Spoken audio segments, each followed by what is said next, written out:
大家好，歡迎收睇由投資者及理財教育委員會主辦、星島頭條全力支持有關虛擬資產相關監管、代幣化產品同金融網紅嘅專訪節目。我係今日嘅主持 Kitty 崔潔彤，你哋好。咁首先咧，同大家介紹下我哋今日兩位嘉賓，分別有證監會中介機構部總監兼金融科技組主管黃樂欣 Elizabeth。證監會法規執行部總監余淑君 Elman， 歡迎晒兩位嘉賓。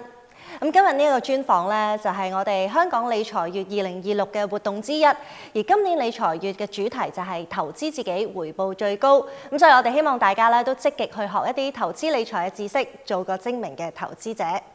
講到投資咧，近年虛擬資產越嚟越受關注，隨住市場發展，虛擬資產相關嘅產品同交易渠道都多咗好多。今日我哋會同大家一齊傾下虛擬資產市場最新嘅發展，仲會講解下乜嘢係代幣化產品，同埋討論金融網紅對投資者有啲乜嘢影響嘅。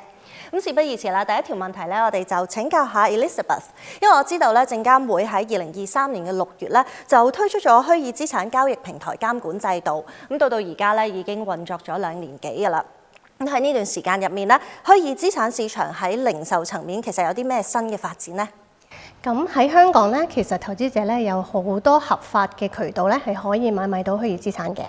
咁首先就係頭先你講過啦，2023年6月開始咧，證監會就規管呢啲虛擬資產交易平台。咁目前證監會就批咗12個牌。有12間虛擬資產交易平台咧，係攞到我哋嘅牌照嘅。咁所以如果投資者想買賣虛擬資產咧，就應該上一上我哋嘅網頁 check 一 check 我哋嗰個持牌虛擬資產交易平台嘅名單，睇睇自己用嗰個交易平台有冇牌嘅。咁最緊要就係都係用翻有牌嘅交易平台去做買賣。咁除咗交易平台之外咧，其實我哋證監會咧嘅券商咧都可以去做呢個嘅買賣啦，而香港嘅銀行都可以買賣虛擬資產嘅。咁如果投資者唔想用，即係唔想直接買虛擬資產咧，佢有另外一個途徑咧，就係上香港交易所去買證監會認可嘅虛擬資產交易所買賣基金。咁就呢啲就係好多啲受規管嘅途徑可以買到虛擬資產啦。咁但係其實投資者買虛擬資產之前咧，都真係要認清呢啲虛擬資產嘅。咁佢始終係屬於一個非常高風險嘅一個投資嘅資產啦。咁同埋佢嘅價格咧都係有極高嘅波動性嘅。咁所以投資者要了解呢個風險啦，了解虛擬資產嘅特性啦。咁而佢要係可以承受呢啲風險先好買。所以大家就要留意啦。咁除咗咧虛擬資產交易平台同埋有一啲嘅銀行啦，同埋證券行提供呢個虛擬資產交易服務之外咧，市面上仲有一啲係虛擬資產買賣嘅實體店，即係俗稱嘅找換店啦，又或者係平台。其實呢一啲嘅實體店同埋平台又受唔受到監管嘅咧？嗱，呢啲所謂嘅找換店咧，依家係完全唔受監管嘅。咁所以投資者如果用呢啲找換店咧，都係完全冇任何保障嘅。咁即係我頭先講，我哋有持牌交易平台啦。咁其實佢哋都有好多規則要去即係要守㗎啦。咁變咗呢啲全部都係啲保障投資者嘅規則嚟嘅。咁呢啲全部找換店都唔需要守嘅。咁我哋例如喺投資者喺交易平台嗰度咧，佢哋都要例如要保管客戶資產，要妥善去做嘅呢樣嘢。咁呢啲找換店就唔需要啦。咁但係我都知道好多投資者可能用呢啲找換店嘅時候，佢都唔會將自己啲虛擬資產交俾個找換店去留住喺度嘅。咁佢可能覺得冇乜風險。咁但係我哋見到呢啲找換店，除咗即係唔受我哋嗰啲規則規管之外咧，佢都唔會去例如 check 嗰啲虛擬資產有冇用過嚟洗黑錢嘅。咁所以如果投資者用呢啲找換店換咗啲虛擬資產翻嚟，其實係之前用嚟洗黑錢。當呢啲投資者想再去啲合規嘅渠道去再賣呢啲虛擬資產出去嘅時候，可能其實嗰啲券商都唔會肯收，因為佢哋會覺得呢啲係用咗嚟洗黑錢嘅虛擬資產。咁所以始終投資者都係應該要用翻有持牌嘅交易平台啊，或者持牌券商、銀行去做呢個買賣嘅。咁同埋我哋政府同埋證監會咧，之前咧都做咗一個公眾諮詢嘅。咁其實嚟緊咧，我哋證監會都會去監管翻啲虛擬資產嘅交易商，咁都會包括埋啲找換店。但係頭先都講過，佢哋咩都唔需要守噶嘛，依家。所以嚟緊喺新牌照制度下，佢要守我哋啲我哋啲規則嘅時候，其實佢哋可能都會有難度，所以佢哋唔係個個都可以攞到牌嘅。我哋相信。咁所以講到最尾，如果要保障自己，依家開始都係應該用持牌嘅交易平台去做買賣。明白。咁所以其實監管制度咧就越嚟越完善啦。但係有陣時咧，投資者喺網上面啊，又或者係其他渠道咧，都可能會接觸到一啲無牌嘅虛擬資產交易平台㗎。咁我想問下 Elman 啦，用呢啲無牌嘅平台其實有啲咩潛在嘅風險咧？首先咧，證監會咧只會係對一啲我哋認為係適當嘅人士咧，即係 fit and proper 嘅人士咧，先至會發呢一個虛擬資產嘅交易平台嘅牌照嘅。咁喺呢一啲發牌嘅制度之下咧，雖然並不代表我哋對嗰啲相關嘅交易平台佢哋嘅信用啊，或者佢哋嘅表現啊有一個嘅保證喺度啦。咁但係因為攞到我哋證監會嘅牌照咧，其實佢就要遵守我哋要求嘅一啲好嚴格嘅規則啦，裡面涵蓋嘅範圍咧其實好廣泛嘅，包括咗係要確保佢哋可以保障到客人嘅資產啦。就住剛才阿 Liz 提到嘅洗黑錢嗰方面，佢要有一啲嘅制度喺度啦，一啲嘅防止呢個利益衝突啊，又或者佢哋需要咧有一啲制度啦，去防止有一啲違規違法或者市場操控嘅事情發生嘅。咁就住風險管理啊，或者網絡保安等等咧，亦都會有一啲規範喺度。咁喺保障投資者方面咧，呢一啲獲得證監會牌照嘅虛擬資產交易平台咧，佢哋係需要有某程度上對客戶嗰啲資產有保障或者一啲補救嘅措施嘅。咁所以如果有一啲嘅情況出現咗，譬如受到黑客嗰個攻擊啊，又或者佢啲客戶嘅資產可能係被人哋即係挪用啊等等咧，咁其實某程度上咧都可以提供到一定程度嘅保障嘅。咁但係相反咧，一啲冇證監會牌照嘅交易平台咧，自然就冇頭先嗰一啲嘅制度去制衡住啦，亦都對客戶嘅資產保障上邊咧會好明顯地個風險就會大好多。咁所以喺一啲情況下，我哋會見到即係有一啲例子就係話一啲交易平台好似表面上其實係由香港嘅營運者想去安排或者進行佢哋嘅交易啦。咁其實實際上喺一啲客戶資產被挪用啊，或者俾黑客攻擊嘅情況之下咧，其實佢哋都冇一啲嘅制度咧，或者一啲嘅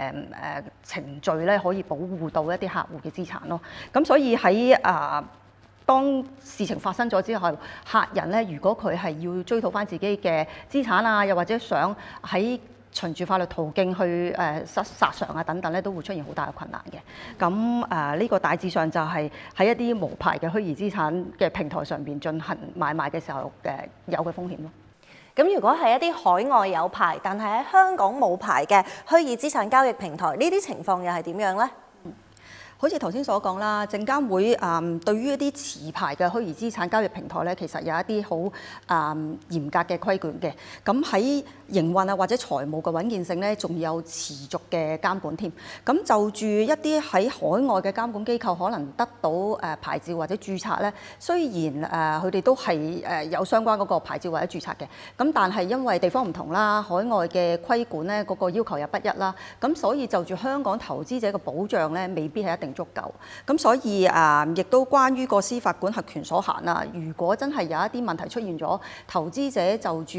佢哋嘅投資嘅金額，如果係想有一啲追溯啊，又或者循住法律途徑去索償啊等等咧，其實都會有個困難喺度。咁我喺呢一度咧，亦都代表證監會啦，提醒翻啲投資者啦，佢哋有一啲嘅可疑嘅虛擬資產交易平台咧，其實會訛稱自己喺海外已經獲得牌照或者註冊，或者將會獲得註冊或者係牌照嘅，去吸引啲投資者嘅使用。咁所以喺任何時候咧，投資者都要去謹慎咁樣去留意翻最好咧，當然就係投資者啦。我哋係希望佢哋喺證監會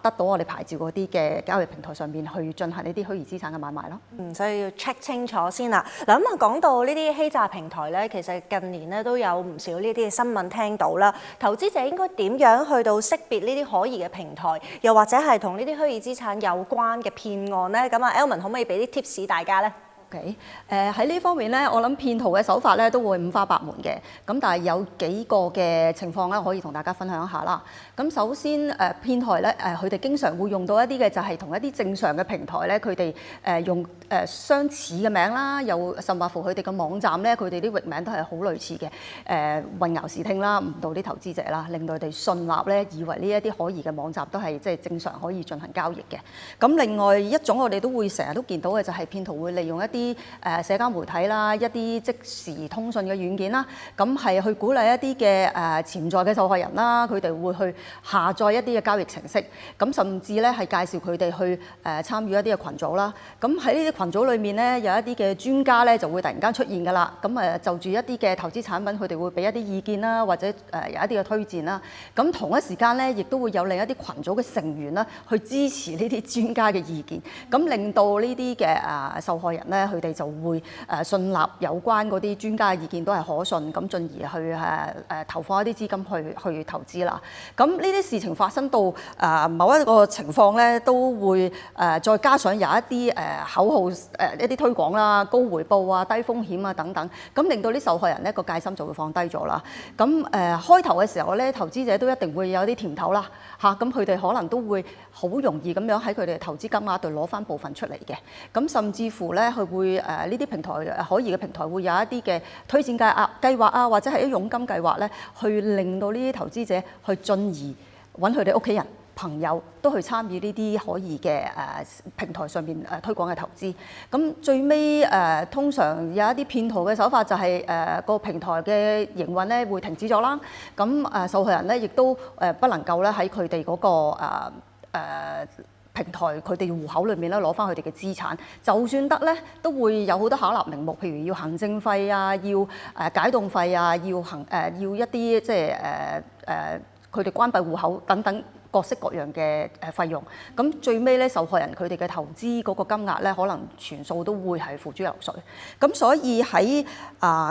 呢啲嘅事情上面咧，我哋都想呼籲投資者喺投資之前咧，都會留意翻我哋證監會嘅網站啦，上邊會有一啲嘅虛擬嘅資產交易平台嘅警示嘅名單啦，而喺個投資產品方面咧，亦都有一啲可疑投資產品嘅警示名單嘅。咁希望投資者都會留意下啦。係啊，所以我哋成日咧聽到呢啲新聞都會覺得哇好傷啊，都好唔開心啦。咁所以我哋不停咧都提大家，即係投資之前咧一定要小心啲，即係以防受騙啦。咁啊，繼續咧就同阿 Elizabeth 傾下偈啦。因為咧頭先我哋亦都有提到喺呢個虛擬資產領域咧，其實都有好多嘅新發展㗎。咁最近咧就聽到有個叫做代幣化產品，可唔可以同我哋分享下其實係乜嘢嚟嘅咧？係，咁代幣化咧，好簡單嚟講，係將資產嘅擁有權就記錄喺嗰個嘅區塊鏈上邊。咁所以其實係用一個全數碼嘅形式去做呢個記錄嘅備存。咁攞一個代幣化基金嚟做一個例子啦。咁如果買賣代幣化基金嘅權益嘅時候，其實基金經理會做啲咩咧？佢就會係登記買賣呢個嘅代幣化基金嘅權益嗰啲投資者喺個區塊鏈上邊啦。咁所以純粹係一個記錄嚟嘅啫，係記錄嗰個擁有權。咁如果係咁講嘅話咧，理論上所有資產其實都可以進行呢個代幣化，因為都係純粹係記錄邊個擁有嗰個資產。咁但係頭先講係純粹一個記錄嚟嘅啫。咁所以換言之，代幣化係唔會令到底層嗰個資產有任何改變嘅，同埋亦都唔會例如我哋都成日聽到嘅就話提升底層嘅資產嗰個價值嘅，係完全冇呢個作用嘅。係，咁又問多少少啦，點解要做呢一個代幣化嘅程序咧？其實有啲咩好處咧？係啦，咁我覺得呢個問題問得好好嘅。例如你呢個 sofa 咁樣、一個咁樣嘅實物，點解要代幣化咧？其實係冇任何價值嘅。咁我哋陣間會見到嘅價值咧，就係存在於如果用呢個新嘅技術去優化現時金融市場上嘅基建咧，我哋見到有機會會可能係例如減低交收嘅時間啊，或者提升我哋嘅市場嘅效率啊，同埋可能可以提高透明度。咁所以我哋係希望代幣化係用於即係呢個新技術係用於金融市場嘅基建上嘅。咁代幣化又有冇一啲存在嘅風險嘅咧？咁當然有啦，因為佢始終係一個新科技。咁新科技就一定會帶來新風險啦。咁頭先講過，佢係記錄擁有權喺一個區塊鏈上。咁所以簡單啲嚟講，一個風險係你一定要確保嗰個記錄係啱，區塊鏈個記錄係真係反映到邊個真係擁有嗰個資產。咁但係普通市民嘅話，我覺得最緊要嗰樣嘢，嗰個風險係其實我哋見到開始有好多騙徒係用呢個代幣化嘅一個概念去呃投資者嘅。咁例如就話我代幣咗一個嘅 sofa 啦，咁你嚟買一個份額啦，咁其實首先可能呢個 sofa 都唔存在嘅。咁第二樣嘢就係我代幣呢個 sofa，你都冇辦法去真係確認我係咪真係代幣化一個嘅 sofa 噶嘛。咁所以喺投資者嘅角度，其實買呢啲代幣化所謂代幣化嘅產品，其實咧好多都可能係詐騙嚟嘅而家。嗱，咁聽你咁講咧，其實代幣化產品有佢嘅好處啦，亦都有佢嘅風險喺度啦。咁如果投資者真係想投資呢一啲代幣化嘅產品之前，其實應該要諗啲乜嘢，注意啲乜嘢咧？係。咁首先頭先講過，因為佢純粹係一個記錄，個擁有權嘅記錄，所以其實你去買一個代幣化嘅產品嘅時候，係應該睇佢個底層資產，而唔係因為佢係代幣化嘅資產，所以我去買，完全唔應該因為呢個概念而去買一個咁樣嘅資產嘅。咁所以頭先講代幣化基金，如果你係想買個基金嘅話，其實你咪睇下個基金係咪真係適合你咯，佢個風險程度啊，佢買啲咩嘅投資啊，同埋即係其實佢有啲咩特質啊、性質啊，咁呢啲係咪都係適合自己本身想做投資嘅方向嘅話，先至好去買嗰隻基金，咁而從而買一個代幣化嘅基金嘅。所以最緊要係睇底層資產本身嘅。咁例如我哋見到市面上都會有好多唔同嘅代幣化嘅產品啦，咁其中一樣嘢都要睇睇其實有冇受證監會認可嘅。咁因為如果冇受證監會認可，始終就少咗啲投資者嘅保障啦。咁同埋第二樣嘢就係例如我哋見到好興嘅依家就話代幣化黃金。咁其實就算嗰啲黃金真係存在，投資者都要諗一諗，其實嗰啲黃金 keep 咗喺邊度？即係咪真係有穩妥嘅保管嗰個黃金？咁同埋產品本身佢個定價係例如用咩黃金價去定價？咁呢啲嘢都要去諗嘅。咁我頭先講嘅所有例子，其實都係睇底層資產去做呢個投資嘅選擇。咁所以簡單嚟講咧，都係要做足功課先啦，了解下產品潛在嘅風險啦，同埋佢嘅特性啦。咁除咗市場同埋產品嘅發展，咁大家獲取資訊嘅方法咧，其實亦都多咗好多。而家咧社交媒體亦都好流行啦，咁啊好多人咧就上網去社交媒體嗰度攞一啲嘅資訊，咁啊亦都有好多人咧喺社交媒體上面咧就係交流一啲嘅投資心得添啊。咁有啲出名嘅金融網紅，甚至自己會擁有咧10幾萬、幾十萬嘅粉絲都有。咁但係想問下呢一啲嘅金融網紅，其實又受唔受到監管嘅咧？就住金融網紅係咪受到規管咧？其實都好視乎佢哋提供嗰啲嘅見解啦，或者嗰啲意見咧，裡面嘅性質同埋內容而定嘅。咁當呢一啲人嘅行為，佢涉及到係一啲提供一啲投資嘅意見啦，又或者係推廣一啲嘅投資產品嘅時候咧，咁呢啲係應該係得到證監會發牌嘅持牌人士先可以做嘅嘢，咁就係跌咗落去係受規管嘅活動裏面啦。咁所以就算係朋友啊，又或者喺網上面見到一啲金融網紅啊，佢哋支持嘅一啲嘅投資嘅產品啊，或者項目咧，其實都唔等於一定穩陣咯。咁所以投資者咧都可能要留意，就係其實呢啲網紅都可能係俾騙徒所冒認，或者俾佢哋所利用嘅。咁喺投資大眾嘅角度咧，有兩樣嘢就要用呢個機會去提醒翻佢哋啦。第一樣嘢咧就係必須要去睇翻我哋證監會網站上邊咧有一個持牌人及註冊機構嘅公眾記錄冊啦。咁上邊就有證監會持牌人士或者機構佢哋嘅資料喺度嘅。而另一樣嘢咧就係就住一啲人士，如果佢哋就住證券去提供任何投資意見嘅話咧，呢一啲人咧就應該要先領取到證監會適當嘅牌照先至可以做。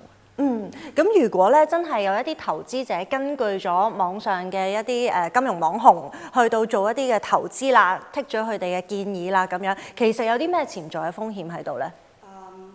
因為呢一啲冇持牌嘅人士啦，包括即係金融網紅啦，佢哋因為冇我哋嘅牌照之下咧，其實佢係唔會受到證券及期貨條例啦，又或者就住證監會去規管中介人佢哋嘅操守啊，或者我哋對佢嘅要求啊等等嗰啲規則所規範嘅。咁所以喺呢一啲金融網紅俾意見嘅時候咧，有幾方面嘅風險可以同大家分享下。第一樣嘢咧就係佢哋對投資者作出嘅推薦啦，或者係建議，究竟係唔係適當啦？會唔會風險係好高啦？甚至乎咧個內容會唔會有誤導性啦？咁呢一部分咧，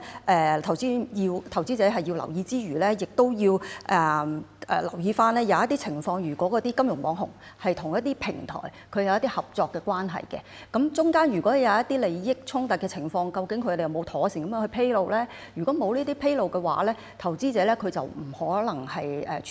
全盤咁掌握到成件事究竟發生咩事啦。咁亦都好難去判斷究竟呢啲金融網紅佢哋所講嗰啲提議啊或者推薦究竟係咪公正啦，係咪公開啦，係咪適合佢哋啦？咁另外一樣嘢咧就係剛剛都提過啦，呢啲無牌嘅金融網紅咧，有時候都會成為咗騙徒佢哋利用嘅工具啦，可能被冒認啦，又或者係即係向一啲普通嘅投資者咧進行一啲詐騙，其實係即係一個途徑俾佢哋去行使到有呢啲咁樣嘅騙案出現咯。咁所以亦都最簡而言之咧，就係千祈唔好好簡單咁樣信咗呢啲金融網紅所講嘅嘢。喺作出投資之前咧，有兩樣嘢都可以要留心嘅。第一樣嘢就係就住呢啲金融網紅佢哋嘅監管嘅狀況啦，究竟佢哋係咪持牌人士啦？另外亦都係即係我哋都重複咗好多次㗎啦，要審慎去評估下究竟個產品啊、嗰啲意見啊係咪適合自己咯。咁其實最近證監會咧有冇對金融網紅係真係採取過一啲法律嘅行動咧？我諗主要有兩方面，我哋係有採取過行動嘅。咁第一方面係關於刑事檢控方面啦。咁我哋暫時嚟講咧，有一個咧金融網紅，我哋係吊銷咗佢嘅牌照一段時間啦。另外嗰個人士咧，亦都係因為喺佢嘅牌照範圍之外咧，係有一啲嘅群組裏面係提供咗一啲投資嘅意見，咁所以都被判咗刑事罪成嘅。咁另外有另一位嘅金融網紅咧，因為都會係進行咗一啲無牌嘅受到規管嘅活動啦，咁亦都係喺刑事檢控之下咧，亦都係罪成啦。咁除咗刑事方面咧，其實我哋都會有一啲嘅監管嘅工作嘅，包括個例子就係我哋係促使一啲海外嘅平台咧，佢係同一啲金融網紅嗰啲聯營安排咧，喺我哋同佢哋溝通之下咧，佢哋會終止咗嘅。咁呢樣可以做到啲咩嘢咧？就係防止到呢一啲嘅海外嘅平台咧，佢係唔能夠咧係對香港嘅大眾咧係作出一啲宣傳嘅。咁另外我哋亦都同一啲嘅社交嘅媒體平台咧，亦都有一啲嘅唔同嘅安排啦、溝通啦。咁就住一啲可能係冒認咗公眾人物，又或者係個內容係提及到一啲非認可嘅投資產品啦，又或者一啲唔適當嘅意見等等嘅媒體嘅貼文啦，或者嘅賬戶咧，都係喺我哋咁樣嘅溝通之下咧，係去刪除咗嘅。咁呢個大致上就係我哋喺個執法個角度裏面可以已經做過一啲嘅行動咯。係啊，即係要我自己睇咧，都真係越嚟越多嗰啲假嘅戶口啦，即係假扮嗰啲網紅噶啦。因為網上面嘅資訊咧，真係海量咁多。咁如果好似頭先咁講，即係對於金融網紅提供嘅一啲資料咧，其實投資者要注意啲乜嘢咧？我諗萬變不離其宗，就係首先唔好咁容易相信佢哋。喺知道有一啲金融網紅或者名人佢哋加持嘅一啲意見或者投資產品咧，要小心佢哋係咪被一啲騙徒所利用啦。咁另外亦都係剛才提到啦，喺作出任何嘅投資之前咧，其實係要留意翻作出呢啲推薦啊意見嘅人佢個監管嘅狀況啦，佢哋提供嗰啲資料嘅可信性啦、準確性啦。咁尤其是其實阿 Liz之前都有提過，其實虛擬資產相關嗰啲投資都係屬於高風險嘅。咁所以喺作出投資決定之前咧，其實千祈唔好因為喺個市場上面見到嗰啲價格啊或者趨勢人云亦云啦，跟住個大隊走啦。咁呢啲都要即係要小心去防範啦。咁最後啦，喺投資決定進行之前咧，我諗都係做足功課係一定冇錯嘅。明白晒，多謝晒 Elman 同埋 Elizabeth 嘅分享。咁相信咧，透過兩位嘅講解咧，大家對於虛擬資產投資啦、代幣化產品同埋金融網紅嘅影響咧，都會有更加深入嘅了解。咁所以最緊要大家就係記住，投資之前要做足功課，了解好咧我哋投資工具嘅特性同埋風險。